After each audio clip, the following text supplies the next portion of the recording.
Psychology Today. Understanding explanatory frameworks.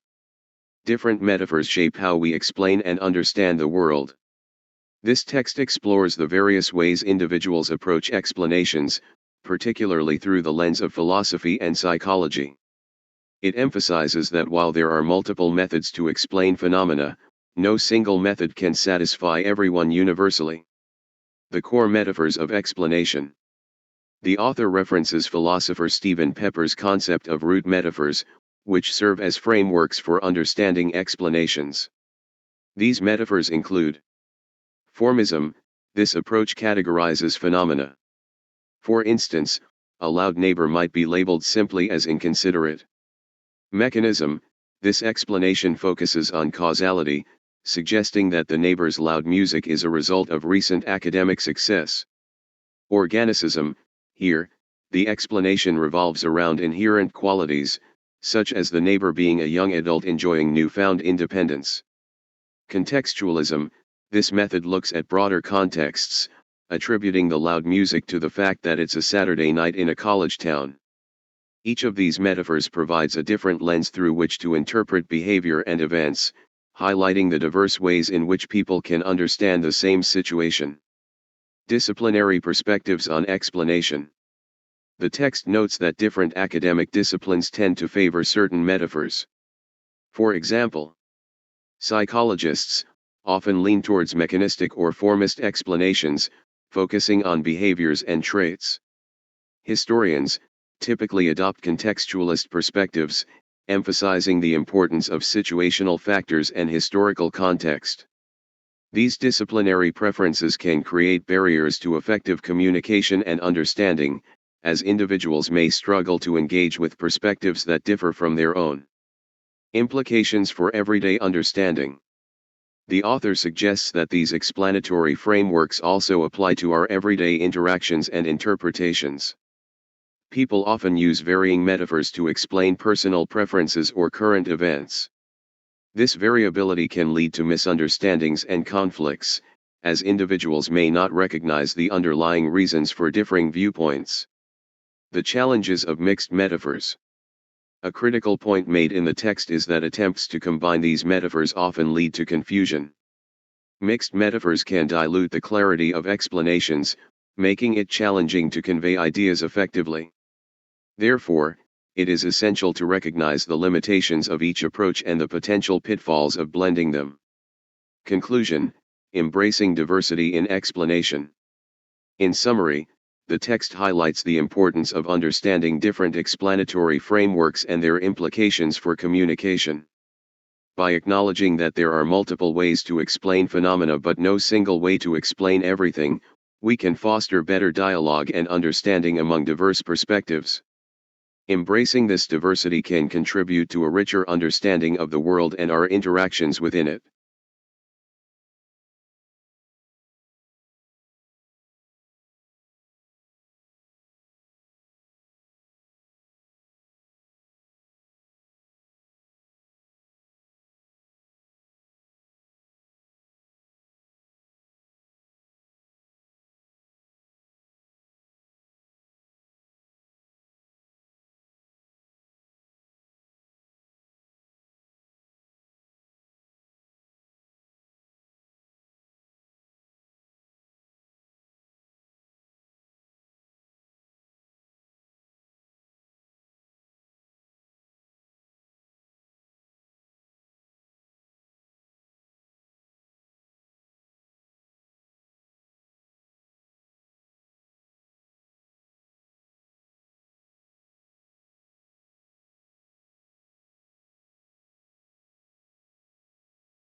Journal of the Experimental Analysis of Behavior Finding the Philosophical Core, a review of Stephen C. Pepper's World Hypotheses, a study in evidence. Stephen C. Hayes, Linda J. Hayes, and Hayne W. Reese. University of Nevada, Reno and West Virginia University. Behavior analysis has always had significant conflicts with other psychological perspectives.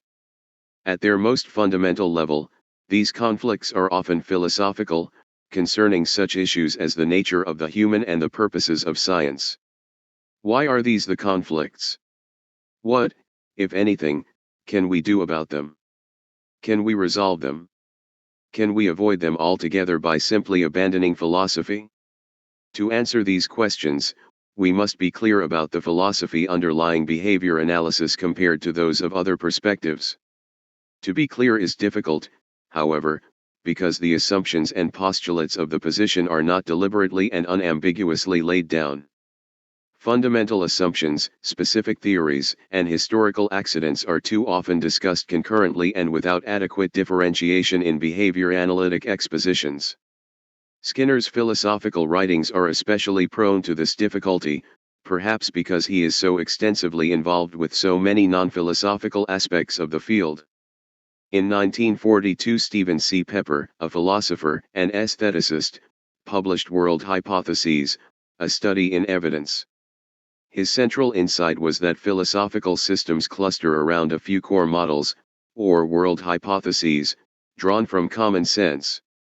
His strategy was to ignore details and personalities, and instead to present the central tenets of each worldview in a general way.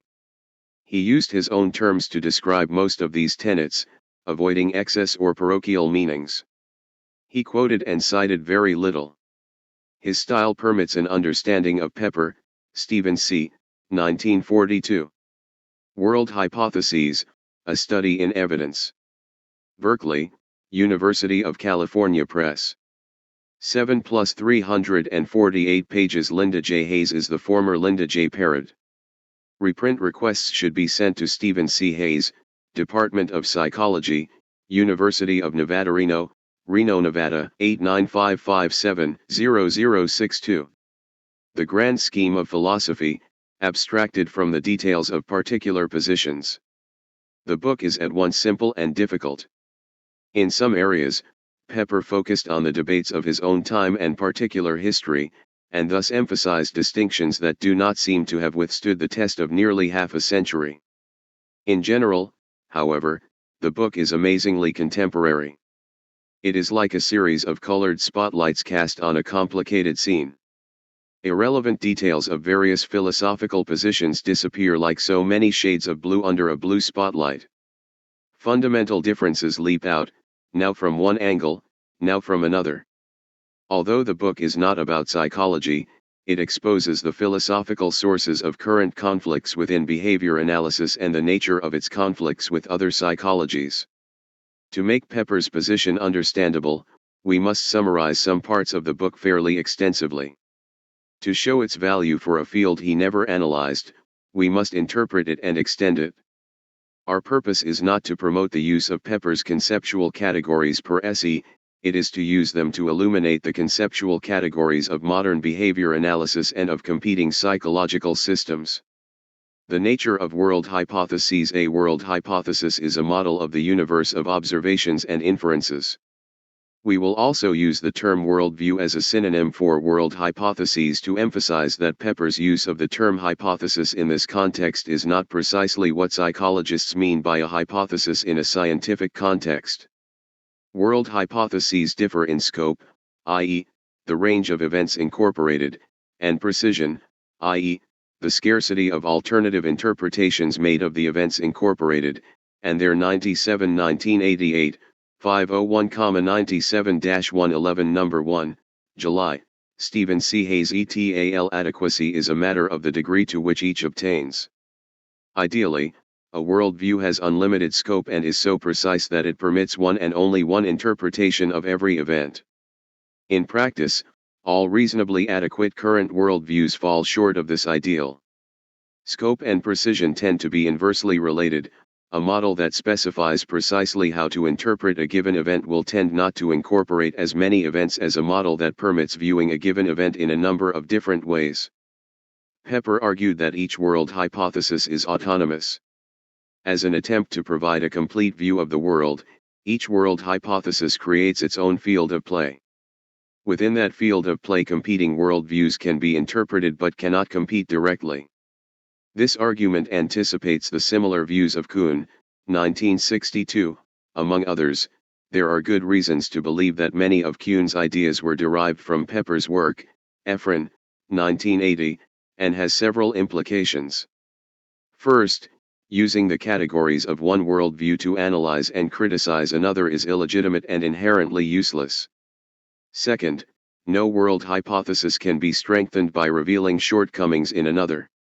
The weakness of one worldview in no way implies strength in another. Third, eclecticism, if it involves combinations of distinct world hypotheses, is inherently confusing. Each world hypothesis entails a different set of conceptual categories, many of which are mutually contradictory across different world hypotheses. No coherent combination of currently popular worldviews seems likely, and none has yet succeeded.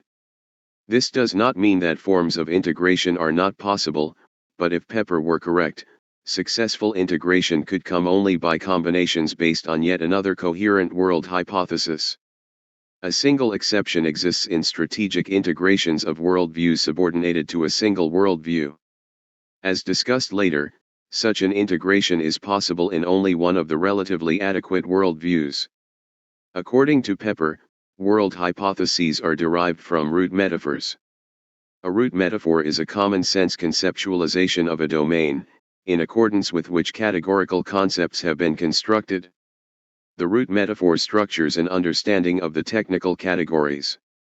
A technical construct sustaining no conceptual contact with its underlying metaphor becomes empty and meaningless. The relatively adequate worldviews Pepper identified for relatively adequate current world hypotheses: mechanism, formism, organicism, and contextualism. Mechanism and formism are analytic, the whole is reducible to its parts. The parts are basic, the whole derived. Organicism and contextualism are synthetic, the whole is basic, the parts derived. Formism and contextualism are dispersive, facts are related when they are found to be so, not by assumption. Chance, therefore, is not denied in these hypotheses. Mechanism and organicism are integrative, facts are related by assumption, and order is categorical. As such, chance is denied. Dispersive worldviews tend to be higher in scope than in precision, integrative world hypotheses tend to be higher in precision than in scope. Describing psychological systems in Pepper's terms organizes them into coordinated sets of related propositions and concerns. The likely conflicts between particular psychological systems may then be derived, and solutions to these conflicts proposed. For this reason, examining each of Pepper's four relatively adequate worldviews seems potentially worthwhile to an analysis of psychological systems. Mechanism. The root metaphor of mechanism is the machine. Any common-sense machine is composed of discrete parts related to other parts in some systematic way. Relations among the parts do not change the nature of the parts, however, because the parts exist independently of those relations. Further, in any common-sense machine, some sort of force or energy is exerted on or transmitted through the system to produce predictable outcomes. A simple example is the lever. A lever is composed of two discrete and independent parts, a lever and a fulcrum. When they are related in a particular way, example, the lever is placed on the fulcrum, a force exerted on one end of the lever produces a predictable effect at the other end according to the amount of force, length of the lever, placement of the fulcrum, and so on. In more complicated 98-book review machines, the history of forces applied may also be relevant to the operation of the machine. In this context, history means that one part may not function until other parts have functioned, or that various parts have worn down. For example, a clock does not strike until the spring controlling the hour hand has been wound and has operated for a predetermined period of time. To take a more contemporary example, a computer does not operate until a code has been placed in its memory chips and software in its read-only memory. According to the world hypothesis of mechanism, the entire universe is like a machine. Different machines yield different variants of mechanism. The hydraulic statuary of the Middle Ages leads to one theory, the computer model leads to another. Nonetheless, the key elements of common-sense machines and their means of operation are always present. The machine metaphor extends to the knower as well as the known. The knower relates to the world by producing an internal copy of it, through mechanical transformation. This epistemological stance preserves both the knower and the known intact and basically unchanged by their relation, a requirement of mechanism. In some versions of mechanism, the internal copy is mental, in others it is physiological. Regardless, the knower knows a copy of the world, not the world itself. Truth is a matter of how well the copy corresponds to the world, as evaluated by corroboration among independent knowers. Corroboration is required because the correspondence between the copy and the world cannot be observed directly. Correspondence between what we say about the world and what we see in it is relatively trivial when the material described is immediately present. Correspondence of this limited kind is not adequate for the mechanist for several reasons. The mechanist's goal is to discover the parts and the relations among parts of the existent machine. Because mechanism is integrative, all the parts are assumed to fit together. Order is categorical. Thus, mechanists do not simply describe parts in the common-sense world, rather, they seek to discover the true nature of a given event by specifying what kind of part it really is and by placing it properly in the machine. Such a goal is aided by an a priori model or theory. Scientists cannot use the correspondence between a verbal construction of the machine and the facts as a test of the adequacy of the construction if the very same facts serve both as the source of the construction and as the means of its verification. Truth is best established by examining the correspondence between the verbal construction and a variety of new facts implied by the construction. In line with the integrative quality of mechanism, the more derived and indirect these predictions are, the better. Erickson and Simon, 1984. Hypothetico-deductive research methodology exemplifies this logic, many mechanists gravitate toward it. Formism. The root metaphor of formism is similarity. The kind of similarity implied here is the recurrence of recognizable forms, blades of grass, sheets of paper, rows of donuts, or the like. The position of immanent formism, one of two major variants, is as follows. The perception of any event involves contact with two aspects of that event, character and particularity, that are absolutely distinct but cannot be experienced independently. Character refers to the qualities and relations that are tied to a given object. This donut has the qualities of being soft, warm, and sticky. It has the relation of side-by-sidedness with the other donuts in this row. Theoretically, a given object may have an infinite number of characters. A given character may occur in an infinite number of particulars. Still, this donut is this donut and no other. This donut is the particularization of a character, as well as the characterization of a particular. The donut involves the participation of one with the other. A collection, or class, of particulars participating in one or more characters is another categorical concept in formism. Gorilla, for example, is neither a particular event, nor a character, nor a participation. It is all three together. Certain characters that participate in a particular object lead us to identify that object as gorilla. Each other object that is characterized in the same way is also a gorilla, and all these objects considered together are the class gorilla. Systematic organizations of facts are not assumed by formists. Hence principles of Op. 99 Stephen C. Hayes et al. Irration, such as force, are not required to explain them.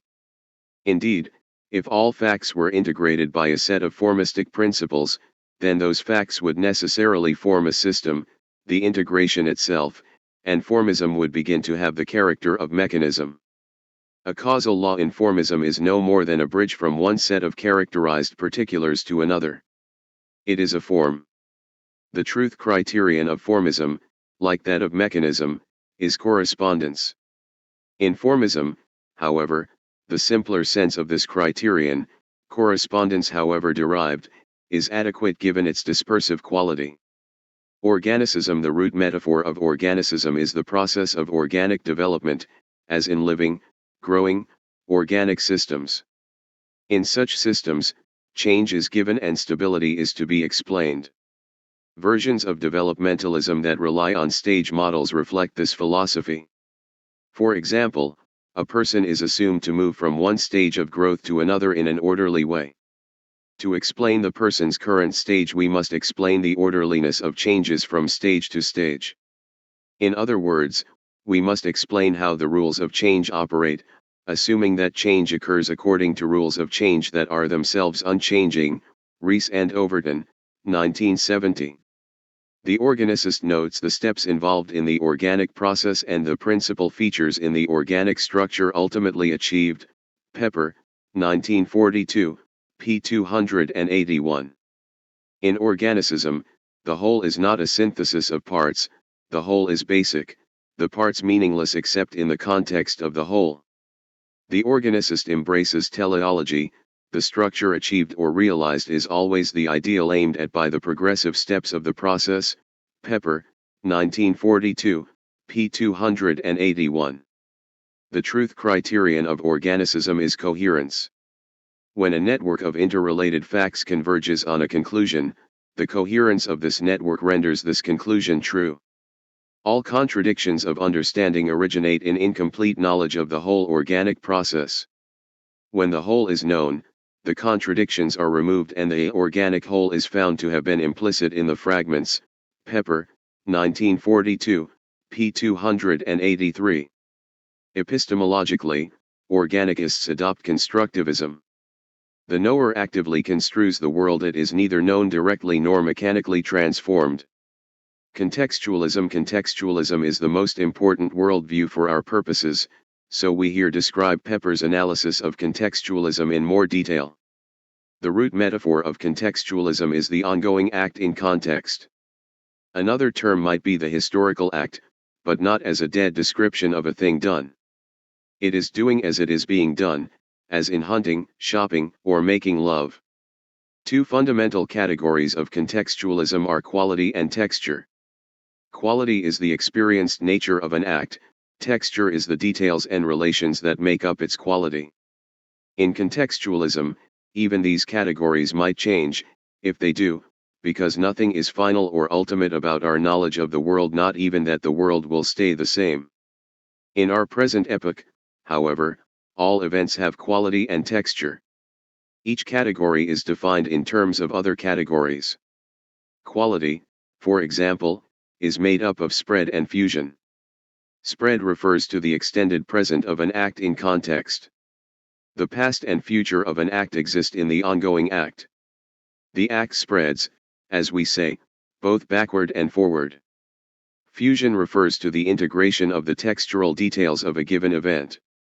Lemonade has the texture of water, lemons, and sugar. The quality of lemonade is a fusion of these distinct ingredients so thoroughly so that the ingredients are difficult to analyze separately. Cooking a meal is composed of many textural elements, example picking up a pot, selecting ingredients, mixing the ingredients, all of which may be fused in the overall quality of cooking the meal. If one becomes more interested in the act of picking up the pot than in the act of cooking a meal, the fusion of the larger act dissolves. Picking up the pot becomes the experienced quality. Texture is defined in terms of other categories, namely, strands, context, and reference. Strands are the interconnections among the details of an act that directly contribute to its quality. Context is made up of the interconnections among strands, contributing indirectly to the quality of a given act. The two cannot be fully distinguished because each contributes to the nature of the other.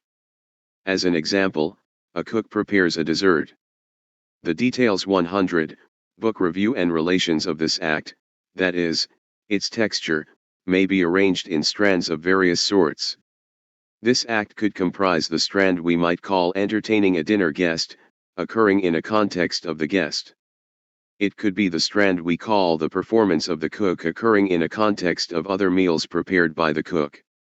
It could be the strand of mixing in the eggs, occurring in a context of breaking the eggs, holding the bowl, and so on. The quality of the act in each case emerges in the interaction of the strand and its context. The third category of texture, reference, is simply strands more intimately considered. Reference concerns the temporal relations or interconnections among the details of an act, specifically their point of initiation, course, and satisfaction. The concept of reference is worthy of note because it pertains to issues of similarity and novelty as contextualistically interpreted. Similarity, for example, is not a feature of events from a contextualistic standpoint. No two events in the world are inherently similar. Rather, similarity is an attribution made when different initiations converge on one satisfaction. Planting a garden and going to a restaurant, though formally dissimilar, are regarded as similar to the extent that they produce the same outcome, namely sustenance. The quality of an act is necessarily threatened by examining its texture because any given strand of that texture might be experienced as a quality in its own right. This circumstance is a consequence of the dispersive character of contextualism. The parts, being derived, may be derived in any number of ways. As such, the texture of this new quality might be examined, one of its strands experienced as a quality, and so on. Were analysis made for its own sake, nothing would prevent this process from continuing ad infinitum. For the contextualist, however, analysis is always for some purpose. The truth criterion of contextualism is successful working. Analyses are true only in terms of the accomplishment of particular goals. No postulational provision is made for the evaluation of the goals themselves. Truth may thus exist with regard to relatively trivial goals. This pragmatic view of truth is quite radically applied. The quality of blowing your nose is just as cosmic and ultimate as Newton's writing down his gravitational formula. The fact that his formula is much more useful to many more people doesn't make it any more real. Pepper, 1942, p. 251. A powerful implication of this truth criterion is that on contextualistic grounds, one can adopt the analytic strategy of an alternative worldview in a given situation if doing so is useful toward some end. For example, a philosophical contextualist might adopt a mechanistic theory because it is useful in identifying ways of controlling behavior. Strategic integration of this sort does not violate Pepper's warning against the destructive effects of eclecticism, because no integration of the underlying root metaphors is implied. The machine metaphor is merely used in the service of a contextualistic agenda. The truth of the analysis based on that usage is evaluated against a successful working criterion. Implications for behavior analysis. Pepper did not write world hypotheses for psychologists, or even for scientists in general. Thus, the correspondence between his worldviews and philosophies underlying science is only approximate. Nevertheless, particular approaches to psychology do seem often to have the predominant character of one or another of Pepper's four relatively adequate worldviews. Behavior analysis as a contextualistic system. The predominant character of behavior analysis, or at least what is central and distinctive about behavior analysis, is contextualistic. Among the particularly contextualistic features of behavior analysis are the concept of the operant, the criterion for truth or adequacy, the role of the scientist in scientific analysis, and the possibility of novelty. The concept of the operant. Several characteristics of the operant correspond closely to the categorical concepts of contextualism. An operant is defined as a relation among behavior and stimulus events. The events participating in an operant cannot usefully be examined independently because their nature depends on their relations to the other participants. Similarly, for a contextualist, an act out of context is not an act. Categorically speaking, it is not an act conceived as alone 101 Stephen C. Hayes et.al. or cut off that we mean. It is an act in and with its setting. Pepper, 1942, p. 232. Because context must be included in the analysis of an act, contextualists analyzing an act quickly find themselves outside the confines of the original event of interest, the act, and in the domain of other events, the context. The quality of an event is the fused qualities of its strands, and the qualities of its strands come partly out of its context, and there we are outside of the event. Pepper, 1942, p. 249. The parallels to behavior analysis are obvious. For example, we cannot account for the behavior of any system while staying wholly inside it. Eventually we must turn to forces operating upon the organism from without. Skinner, 1953, p. 35. Membership in an operant class in no way depends on the formal characteristics of the behavior involved. Responses share membership in an operant to the extent that they produce common effects on the environment. The consequences define the properties with respect to which responses are called similar. Skinner, 1953, p. 65. This type of classification corresponds precisely to the contextualistic conception of similarity as derived from convergence of action on a single effect. Pepper, 1942, p. 255. An operant has no fixed boundaries. For example, an operant may be anything from a thumb twitch to cooking a 4-course meal. We might speak of the larger operant as a composition of smaller elements, in Pepper's terms, strands of texture, but speaking in this way does not exclude examining the elements as operants in their own right. Similarly, any aspect of a strand of texture may be examined and consequently become the quality of interest. Finally, the behavior analytic view of behavior emphasizes the verb-like quality of all behavioral interactions, example Hineline, 1980. This emphasis parallels precisely the root metaphor of contextualism. The criterion for truth or adequacy.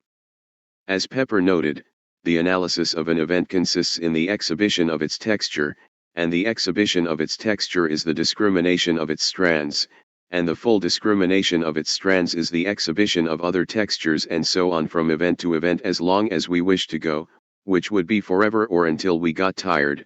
Pepper, 1942, p. 249.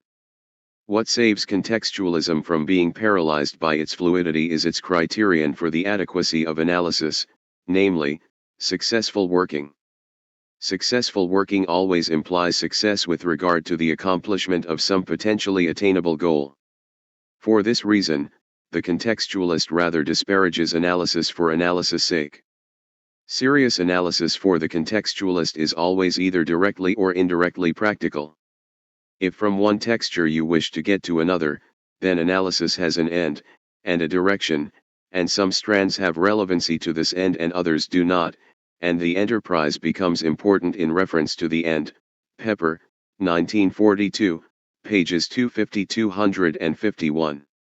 Likewise, Skinner commented, "It is true that we could trace human behavior not only to the physical conditions which shape and maintain it but also to the causes of those conditions and the causes of those causes, almost ad infinitum, but we need take analysis only to the point at which effective action can be taken." Skinner, 1974, p. 210. That point is the manipulable environment, because only there may successful working toward the behavior analytic goals of prediction and control be achieved and evaluated. Hayes and Brownstein, 1986. Several behavior analytic positions are understandable in these terms. For example, behavior analysts object to analyzing private events as causes because an event is useless in the control of behavior unless we can manipulate it. Skinner, 1953, p. 34. Searching for private causes is thus a tiresome and exhausting digression. Skinner, 1953, p. 35, when considered in terms of the purposes of analysis. The commitment of behavior analysis to successful working as a truth criterion is also demonstrated by repeated appeals to it in criticizing other positions. For example, the objection to the inner workings of the mind is not that they are not open to inspection but that they have stood in the way of the inspection of more important things. Skinner, 1974, p. 165, emphasis added, and mentalism has obscured the environmental antecedents which would have led to a much more effective analysis. Skinner, 1974, p. 165, emphasis added. Many such examples are available in the writings of Skinner and other behavior analysts.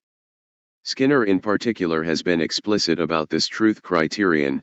Sci Book Review. Scientific knowledge is a corpus of rules for effective action, and there is a special sense in which it could be true if it yields the most effective action possible. A proposition is true to the extent that with its help the listener responds effectively to the situation it describes. Skinner, 1974, p. 235. As previously mentioned, a contextualist can make use of the categorical structures of other worldviews without becoming philosophically eclectic. Behavior analysts have done just that on occasion, although very likely without full awareness, and much to the confusion of others. For example, Skinner has talked of humans as complex machines. We have discovered more about how the living organism works and are better able to see its machine-like properties. Skinner, 1953, p. 47. He did not become a mechanist thereby, because his worldview and the truth criterion it entails are contextualistic, not mechanistic. He merely borrowed mechanistic models when doing so seemed useful. Of course, whether doing so is in fact useful is arguable in any given instance. The role of the scientist in scientific analysis. The importance of a scientific analysis of the behavior of the scientist has long been recognized within behavior analysis. Cantor, 1939, Skinner, 1945. Behavior analysts believe that scientists cannot stand apart from the world under analysis, they are, rather, a part of that world. Pepper made a similar point in describing a contextualistic perspective on this issue. Because analysis is itself an act in context, the contextualist does not make any exceptions to his analysis of analysis, not even for that analysis itself. Pepper, 1942, p. 252. The value of any analysis, even of contextualism itself, is to be determined by its usefulness in the accomplishment of some explicit purpose. Behavior analysts acknowledge the fact that science is, among other things, the action of scientists' action meaningful only by reference to its context. Accordingly, science is not assumed by behavior analysts to be directed toward the attainment of ultimate knowledge. Ultimate knowledge is, by definition, context-free. As Cantor, 1953, pages 9 to 25, pointed out, science is the work of particular individuals working at particular times in particular places with particular materials for particular purposes. The products of scientists' actions bear the unavoidable stamp of those particulars and cannot thereby be presumed to characterize the universe. Pepper summarized the contextualistic view of science this way: scientific schemes, such as maps, diagrams, formulas, functional equations, and symbolic systems have been developed on the basis of past social experience, and their status is a good deal like that of a social institution. They constitute what is called the science of a period, and change from period to period. Pepper, 1942, p. 267. The possibility of novelty. A central tenet of contextualism is the possibility of novelty. At first glance, this position seems to disqualify contextualism as a scientific philosophy. The position, however, is not that events will be novel, only that they may be. If order be found, so be it. The only evidence for true novelty, that is, the utterly uncaused event, is an absence of any evidence to the contrary. Pepper, 1942, p. 260, and by this criterion. True novelty has never been demonstrated. As far as successful working is concerned, then, the possibility of true novelty can be ignored. It makes no difference, until and unless it does. This aspect of contextualism does not seem to have obvious parallels in behavior analysis. Skinner, for example, has noted that although we may not be able to prove that behavior is fully determined, the evidence points in this direction. Skinner, 1974, p. 189. The contextualistic concept of novelty does indeed show up in behavior analysis, however. Operant behavior is said to be emitted, not elicited. Its emission is occasioned by certain antecedent events, not caused by those events in the mechanistic sense of direct production. From a behavior analytic standpoint, prediction and control pertain not to instances but to classes of behavior. Consequently, no attempt need be made to predict specific instances of an operant at specific times. Skinner, 1938, pages 10 to 12, although see Skinner, 1957, p. 28. Moreover, no attempt need be made by behavior analysts to explain variability in responding. Variability is assumed, and it may be ignored until not ignoring it makes a difference for some purpose. Much the same position is taken by evolutionary biologists. Genetic mutation and variability allow selection to operate, but mutations and Stephen C. Hayes et.al. ability themselves can be said to be random. In this way, scientific forms of contextualism can make room for both orderly relations and unexplained variation. Mechanistic elements of behavior analysis. Even though behavior analysis can be understood as a contextualistic system, it has aspects that appear mechanistic. Some of these aspects may be understood as uses of mechanistic concepts subordinated to contextualistic criteria, but others may represent an intrusion of an alternative worldview into behavior analysis. Non-functional definitions. To a contextualist, acts and their context are inseparable. The contextualist who loses sight of this interdependence loses contact with the quality of an act, which ultimately leads to the dissolution of the contextualistic perspective. To think of contexts as existing in addition to or apart from practices is like imagining smiles alongside or beside faces. Bhaskar, 1983, p. 87. Skinner has emphasized a similar point: neither stimulus nor response may be defined as to its essential properties without the other. Skinner, 1938, p. 9. The mechanist does not deny the behavior of the whole, but asserts that it is derivable from the behavior of the parts. The meaning of a part is its role in the behavior of the whole. This role can change as the whole changes. For example, the role of a cogwheel depends on whether it is part of a clock or being used as a fulcrum. A cogwheel is a cogwheel in either case, but the meaning of the part is defined by its potential functions in relation to the potential functions of the other parts of the whole. Functional definitions of behavior can thus be incorporated into either worldview. For the contextualist, they are incorporated as an extension of the basic root metaphor; for the mechanist, as a reference to the functions established among the parts of the machine. Non-functional definitions of behavior can be incorporated readily into mechanism as a description of the parts themselves, considered separately from their roles. For contextualists, however, non-functional definitions present more of a problem. Consider the following non-functional definition of behavior: behavior is muscle movements and glandular secretions. The root metaphor of contextualism is an act in context. Accordingly, the experienced quality of an act is dependent upon context. Consequently, a contextualist would be hard-pressed to abide by the above definition of behavior without losing contact with the contextualistic root metaphor.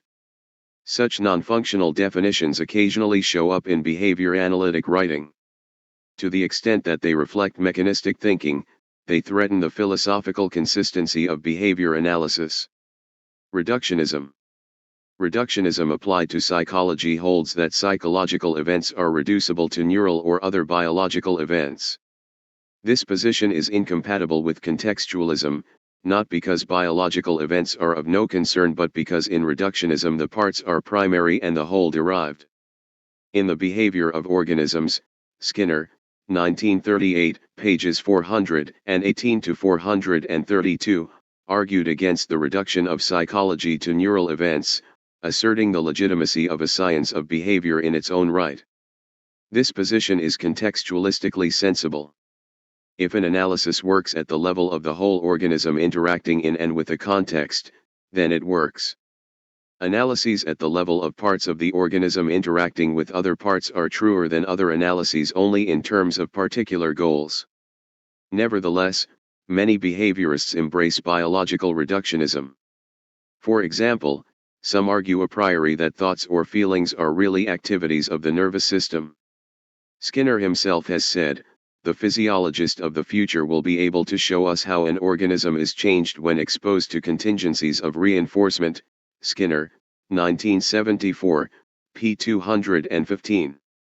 If he meant that physiologists may someday be able to give psychologists the real explanation of reinforcement, then the statement is incompatible with contextualism, because it is based on the primacy of parts over wholes.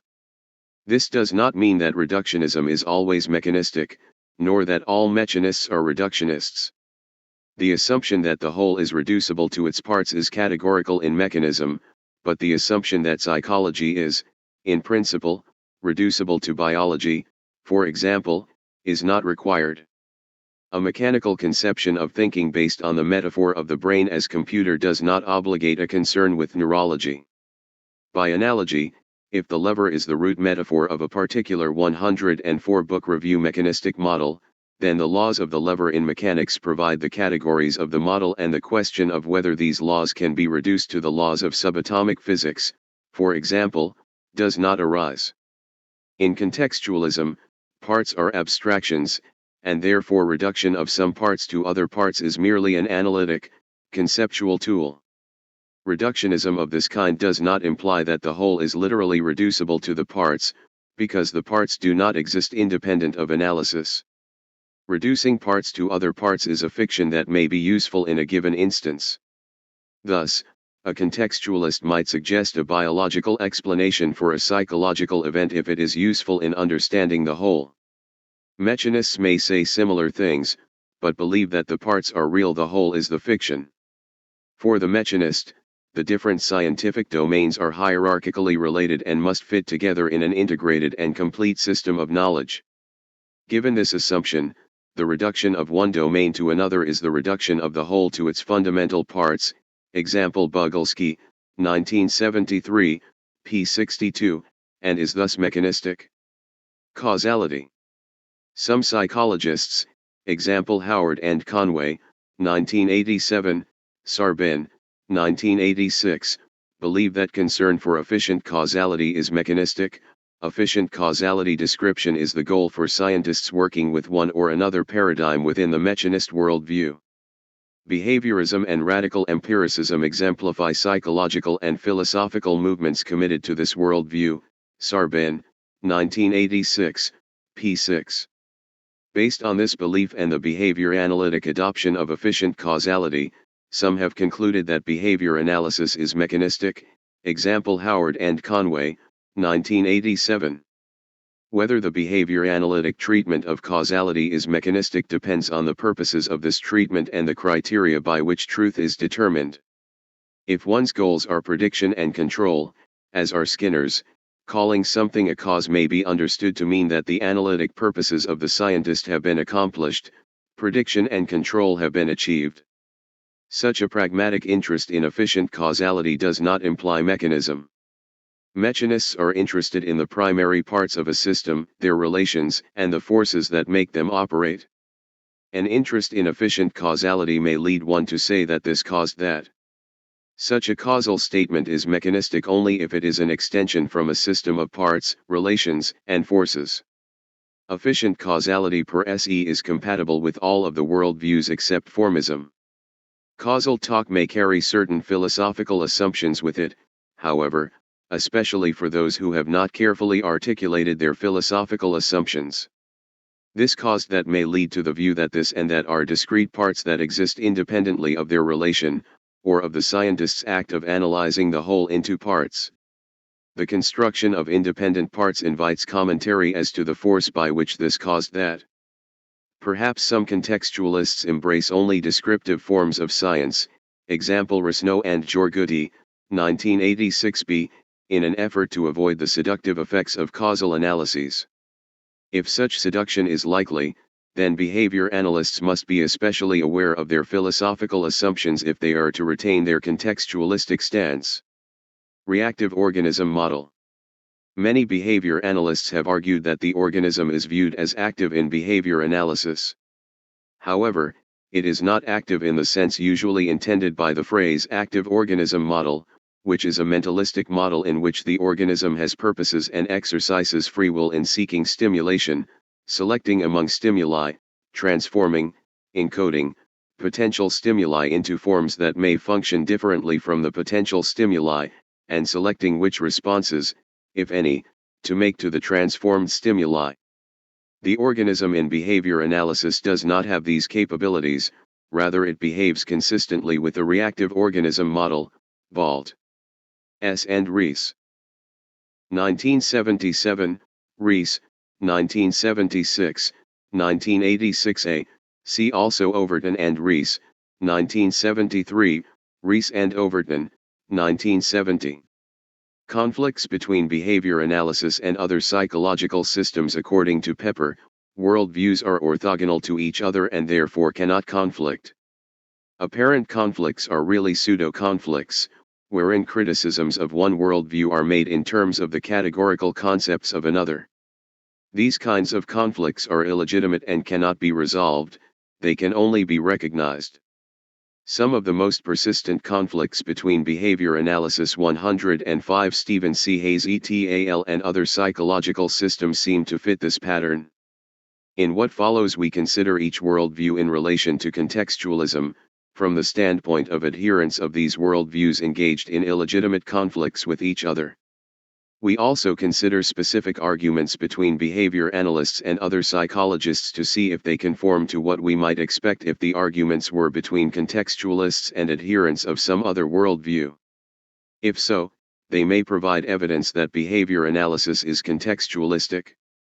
We intend, further, to evaluate whether Pepper's thesis makes sense of arguments among psychologists and the difficulties encountered in achieving their satisfactory resolution. Arguments between contextualists and mechanists. When contextualists argue against mechanism, they are likely to question the thingness of the pieces of the mechanistic machine. They might ask, are these things really concrete things? Can they really be known in isolation, and is their nature really not changed by virtue of the relations into which they enter?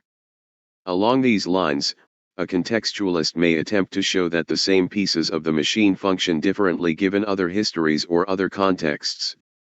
To this challenge, a mechanist is likely to argue that historical and contextual arrangements of this sort change only the operation of the system, not the nature of its parts. For example, the machine is built to execute an instruction only when it stands in a particular sort of relation to that instruction. In human psychology, similarly, we assume that people are so constituted. Stabler, 1984, p. 604. Contextualists, cognizant also of the quality of events and not just their textural details, might argue further that mechanistic theoretical structures prevent scientists from experiencing the world as it truly exists. Mechanists might answer that what is real or true is decided on other criteria. Finally, contextualists might attack whatever force is invoked to explain the operation of the machine, arguing that the force is inferred from the events it explains and is, thus, an instance of reification. From a mechanistic standpoint, however, a driving force of some sort is necessary, it is not a matter that depends on observation. For their part, mechanists might attack contextualistic approaches on the grounds that they are vague and imprecise. The flexibility of possible units of analysis across various situations might be viewed as undisciplined thinking. Making a place for randomness might be seen as justifying ignorance. A mechanist might argue that contextualists are confused about the purposes of science and have no theory, at least no testable one. The post hoc quality of some contextualistic analyses might be cited to illustrate this inadequacy. Most especially, mechanists might be disturbed by the pragmatic truth criterion contextualists invoke, asserting that contextualists are merely technicians, more interested in changing events than understanding them. The arguments between behavior analysts and other positions seem to fit the pattern just described. For example, stimulus response learning theory is a classic example of mechanism within psychology. It has all the components of a mechanistic system, stable pieces, example stimulus objects, elaborate models of the structural relations of these pieces, example Hull's behavior system, and forces, example drives, to activate the operation of the machine. Truth is assessed by correspondence. Behavior analysts have criticized this stimulus-response formulation, adopting, instead, the concept of the operant and an emphasis on selection by consequences. Skinner, 1974, pages 222 to 225. The specific objections to stimulus-response learning theory are exactly what might be expected were the argument made by contextualists against mechanism. The stability of the elements in stimulus-response theory was challenged by showing contextual limits on their application. The need for such elements was challenged by providing explanations derived more directly from the relations among contextual and behavioral events. The various forces were viewed as mere reification. The theorizing was challenged on the grounds that it takes the scientist away from the real world and amounts to vacant construction, example Skinner, 1950. More recent arguments of behaviorists against cognitive psychology can be seen as arguments of contextualists against mechanism. Not all cognitive theorizing is mechanistic. Piaget was an organicist, for example, but the kind built on computer models and computer simulation, example Erikson and Simon, 1984, is clearly so. Jenkins, 1974, tried to develop cognitivism as a contextualistic PO 106 book review session but without great success, because the categorical concepts were simply borrowed from Pepper without the development of an adequate psychological system per se. As with stimulus-response theory, mechanistic cognitivists are criticized by behavior analysts as building unnecessary theories. We can avoid hypothetico-deductive methods by formulating the data without reference to cognitive processes, mental apparatuses, or traits. Skinner, 1984a, p. 523. The stability of their categories is challenged. Explanations in terms of context are offered. For their part, many cognitivists do indeed see behavior analysis as vague and imprecise. The concepts of behavior, response, and reinforcement appear to be used so broadly that there is hardly anything they do not seem to encompass. Skinner has stretched these notions. Cochin, 1984, p. 600. Similarly, Skinner's proposals have a fundamental limitation. They simply are not sufficiently precise. Skandura, 1984, p. 603. Behavior analysts are also said to have misunderstood the purpose of psychology as a science. The success of the behaviorist enterprise would leave quite untouched the scientific problem of accounting for how we are capable of behaving. Only an account of the machinery within the skin can explain behavior. Marshall, 1984, p. 637. And, finally, many cognitivists see Skinner more as a technician than as a scientist. Skinner's emphasis on control is wrong. The emphasis should be on understanding. Millward, 1984, p. 528. The nature of the cognitivists' reply to behavioral criticism is also illuminating. Behavior analysts usually criticize mentalism on pragmatic grounds. A typical reply to this criticism is to deny reliance on immaterial entities and processes. Mental processes are synonymous with brain processes. Ellis and Hunt, 1983, p. 11. These replies are at times explicitly mechanistic. Mentalists are neither vitalists nor physiologists, but rather engineers concerned with discovering the type of machine that is man. Marshall, 1984, p. 637. And behavioral criticisms are irrelevant to a form of cognitivism that is not teleological but mechanistic, because the basic analogous computer does not involve purposes but only mechanistically determined programs. Ferdy and Riley, 1984, p. 625. Arguments between contextualists and organicists. Contextualists have different concerns with organicism. They might view the organicist's reliance on coherence as confusing the personal reactions of the scientist with the actual value of the scientific work. Likewise, the organicist's admission of final causes might be challenged by contextualists and is likely to yield sputterings about circular reasoning. The embrace of constructivism might be criticized because it ignores the context in which such construction takes place. Further, the organicist's explanation of events by an appeal to their orderly change is likely to be regarded as confusion of description with explanation. The objections behavior analysts have to developmentalism show the nature of the last argument quite clearly.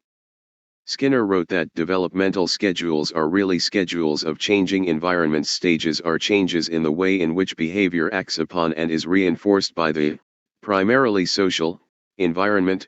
Skinner, 1984b, p. 719. From Skinner's perspective, we need to go beyond mere observation to a study of functional relationships. Skinner, 1938, p. 8. Behavior analysts have attempted to reveal the shortcomings of organicism by manipulating contextual variables that accelerate or delay transitions through developmental stages, example accelerating the acquisition of Piaget's object constancy through direct training. Organicists should be completely undaunted by such data, however, because they presume that organic elements are subject to interference and believe that rejecting final causes is failing to admit the obvious. The operation of a final cause on an acorn inevitably produces an oak tree. If an acorn is eaten by a pig, it is no longer an acorn and the final cause of an acorn cannot operate upon it. Some organicists attribute to behavior analysts a belief in a passive organism, pushed and pulled by mechanical forces in the environment. Behavior analysts might reply that the organism is not passive in the sense of submissive. Skinner, 1984b, p. 719, but such a reply would probably not alter the organicist's conclusion. The pragmatic truth criterion of behavior analysis might be seen as contributing nothing to intellectual coherence and therefore as unimportant to Sci 107. Stephen C. Hayes et al. Entific understanding. Behavior analysts' interest in control might lead organicists to view behavior analysis as mechanistic, example Howard and Conway, 1987. Arguments between contextualists and formists. A contextualist might accuse formists of engaging in analyses that are of no use. What good is mere classification of events or cataloging of relations among them? Does this kind of activity make a difference? If it did, the contextualist might be reassured, but only in that specific instance. Formists do not have practical usefulness as a goal of analysis in general. A contextualist might be concerned that the very ground of similarity, upon which formistic laws are built, is shaky. For the contextualist, similarity is a functional rather than formal affair. For their part, formists might challenge contextualists on the arbitrariness of their decision as to what makes a difference. What right has a contextualist to proclaim that only relations serving their purposes are worthwhile? Formists might also be baffled by the contextualist's refusal to acknowledge immediately obvious similarities among things. Contextualists might be criticized for constructing similarities on the basis of only one small aspect of the situation. As an example, some of the work on personality types is formistic. A personality type is identified, its characteristics are explored, and its relation to other personality types is articulated. From a formistic standpoint, the analysis need proceed no further, and often does not. Behavior analysts respond to this research as contextualists might be expected to respond. They question whether the similar events are really similar, applying the contextualistic concept of similarity as a test. This point is the core of Skinner's criticism of the formalistic error. Skinner, 1969, p. 89. Behaviorists also challenge the usefulness of this kind of research. To a behavior analyst, relations among traits of personality cannot, in and of themselves, directly achieve behavior analytic purposes, because to achieve those purposes one must have access to the contextual variables of which the relations are held to be a function. Hayes and Brownstein, 1986. Chomsky, 1986, provides another example. Although he may be viewed as an organicist, Overton, 1984, he may also be categorized as a transcendent formist. Plato, one of the original transcendent formists, used the idea of norms to explain how persons know so much even though their experiential basis for knowledge is small. Chomsky, 1986, has dealt explicitly with one form of what he called Plato's problem, how persons know so much about language even though their experiential basis for this knowledge is small. Pre-existing and non-experiential norms provide the answer. Language emerges according to a plan or norm housed in a language acquisition device in the mind/brain, as he calls it. Chomsky, 1986. Underlying similarities in grammar occur as approximations to this norm.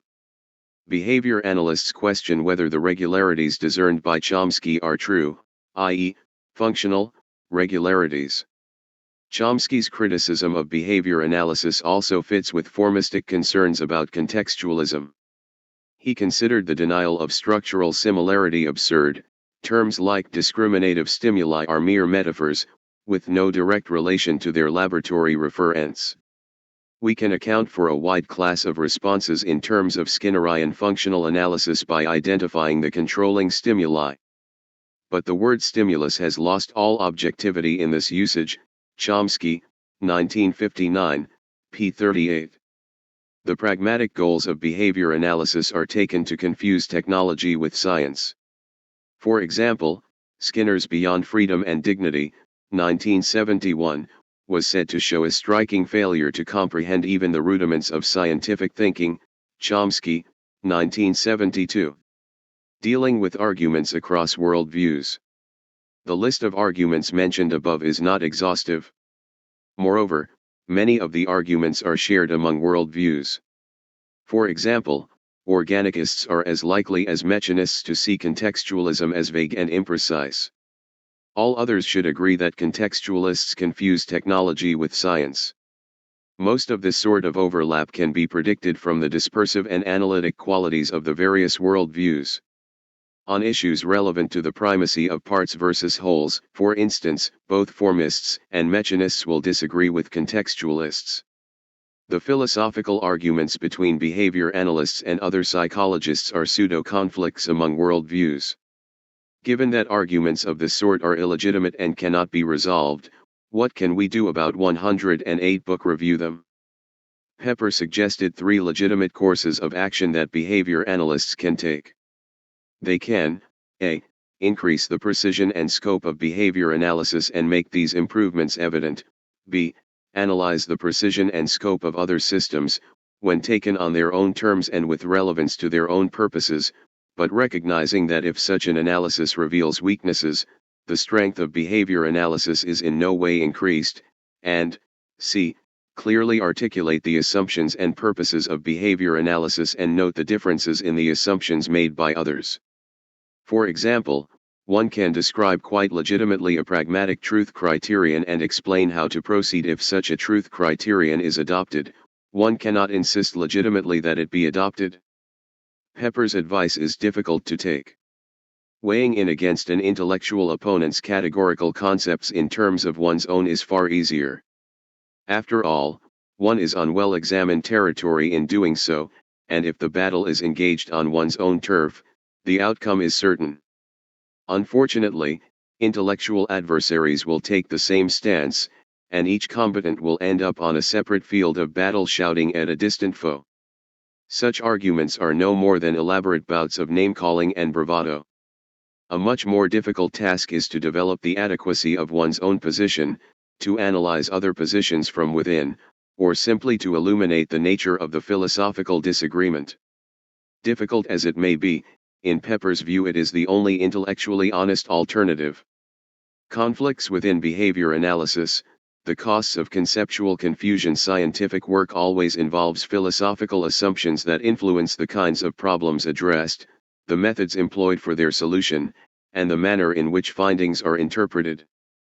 When properly articulated and organized into a postulational system, these assumptions serve as criteria against which the internal consistency and cross-disciplinary compatibility of a given scientific enterprise may be evaluated.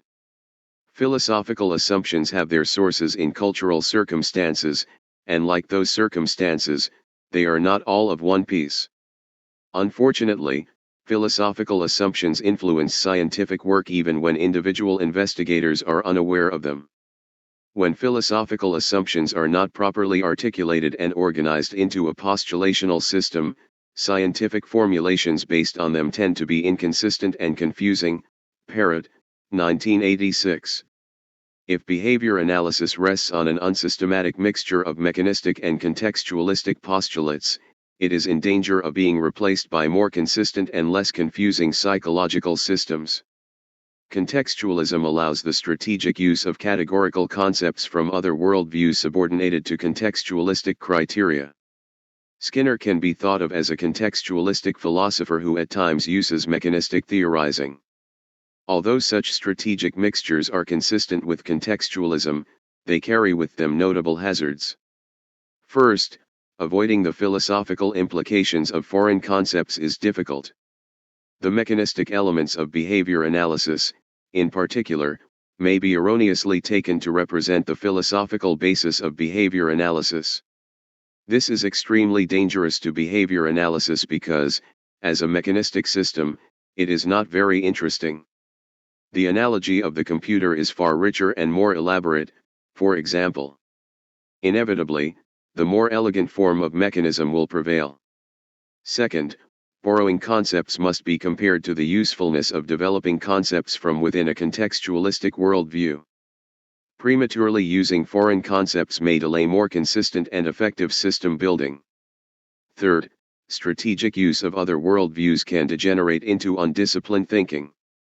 A mere reference to successful working is no justification for intellectual chaos. If foreign concepts are to be used, they must be used deliberately and compared to the working of alternative domestic concepts. These hazards may be minimized, if not altogether avoided, if behavior analysts clarify their philosophical assumptions. Pepper's analysis may be helpful for this purpose. The natural allies of behavior analysis. If behavior analysis is, in principle, a contextualistic system, who are its natural allies? Many other scientific systems share contextualistic postulates, including some forms of evolutionary biology, example Dawkins, 1982, cultural anthropology, example Harris, 1979, Marxism, ethology, and psychobiology. Yet 109-110 Stephen C. Hayes et al. Most contextualists think that behavior analysis is mechanistic. Given the subtleties and inconsistencies of behavior analysis, this is not difficult to understand. Sharing the same worldview does not mean that different theories will not conflict. Indeed, according to Pepper, all legitimate intellectual conflicts, like all forms of effective collaboration, occur among proponents of the same worldview. Advocates of different worldviews will always either agree to disagree or will see each other as intellectual enemies. Thus, to the extent that behavior analysis is mistaken for a representative of a worldview foreign to it, truly productive collaboration with other compatible scientific systems is impossible. An example is psychobiology. Psychobiologists are contextualistic in their thinking. They are sensitive to the subtle interactions of ontogenetic and phylogenetic contingencies. They appreciate functional definitions and the role of context. Unfortunately, psychobiologists view behavior analysis as an enemy, example Gottlieb, 1984. The confusion in behavior analysis about its own approach has made the identification and construction of alliances very difficult. Because contextualism entails no stand on what the goal of analysis ought to be, any potentially attainable goal may be entirely consistent with contextualism. For example, many contextualistic findings are specific, often taking the form of accounts justified by their coherence. Fisk, 1988.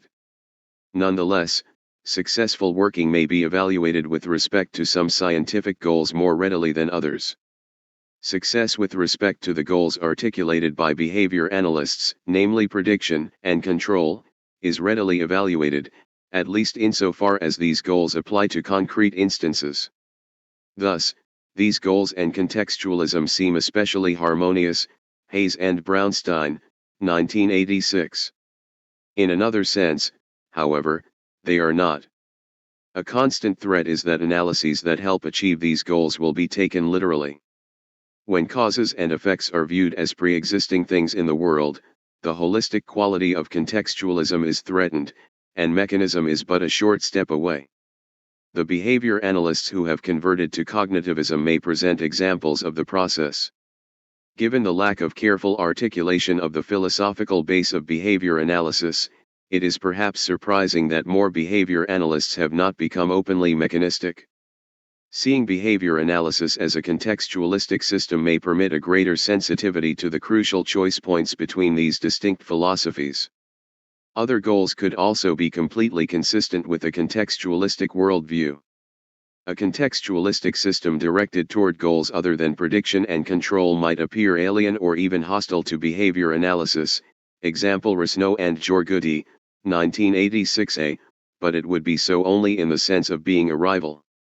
It would be a rival member of the same family of theories, that is, theories derived from a single worldview and therefore comparable with each other on empirical grounds, Rees and Overton, 1970. The antipathy between psychobiology and behavior analysis may be partially understood in this manner because the behavior analytic goal of control is not embraced by most psychobiologists. Behavior analysis is a contextualistic system. This conclusion significantly alters our view of what is central to behavior analysis and what is mere historical accident or theoretical preference. For example, when viewed as a contextualistic system, behavior analytic emphases on functional definitions and a pragmatic truth criterion stand out in high relief. Pepper also provides guidance in difficult areas of system development. For instance, it becomes obvious that causal laws are ways of speaking, not representations of nature. Behavior analysis is a position with a history of success in achieving its goals, but a position that fails to develop is a position that fades away. Rees, 1986b. How can behavior analysis find its way, while retaining the useful qualities that made it what it is? Pepper shows behavior analysts what is truly unusual and important about their position. His book helps put behavior analysts' hands on the tiller of their philosophical vessel. It may steer better from there. References Baltz, M.M., and Rees, H.W., 1977. Operant Research in Violation of the Operant Paradigm. In B.C. Etzel, J.M. LeBlanc, and D.M. Baer, eds, New Developments in Behavioral Research, pages 11-30. Hillsdale, New Jersey, Earlbaum. Bhaskar, R., 1983. Beef, Structure, and Place, Notes from a Critical Naturalist Perspective. Journal for the Theory of Social Behavior, 13, 81-95. Book Review 111 Bugalski, B.R., 1973. An Introduction to the Principles of Psychology, 2nd ed. Indianapolis, Bobbs Merrill. Chomsky, N., 1959. Review of Skinner's Verbal Behavior. Language, 35, 26-58. Chomsky, N., 1972. Psychology and Ideology. Cognition, 1, 11-46. Chomsky, N., 1986. Knowledge of Language. New York, Praeger. Dawkins, R., 1982. The Extended Phenotype. San Francisco, Freeman. Efron, A., 1980. Pepper's Continuing Value. In A. Efron and J. Harold, eds, Root Metaphor, The Live Thought of Stephen C. Pepper. Ponch, No. 53-54, 5-53. Ellis, H.C., and Hunt, R.R., 1983. Fundamentals of Human Memory and Cognition, 3rd ed. Dubuque, Iowa, Brown. Erickson, A.K., and Simon, H.A., 1984. Protocol Analysis, Verbal Reports as Data. Cambridge, Ma., MIT Press. Fisk, D.W., 1988. Review of Contextualism and Understanding in Behavioral Science, Implications for Research and Theory, edited by Ralph L. Resneau and Marianthai Jorgudi. American Scientist, 76, 93. Ferdy, J.J., and Riley, D.M., 1984.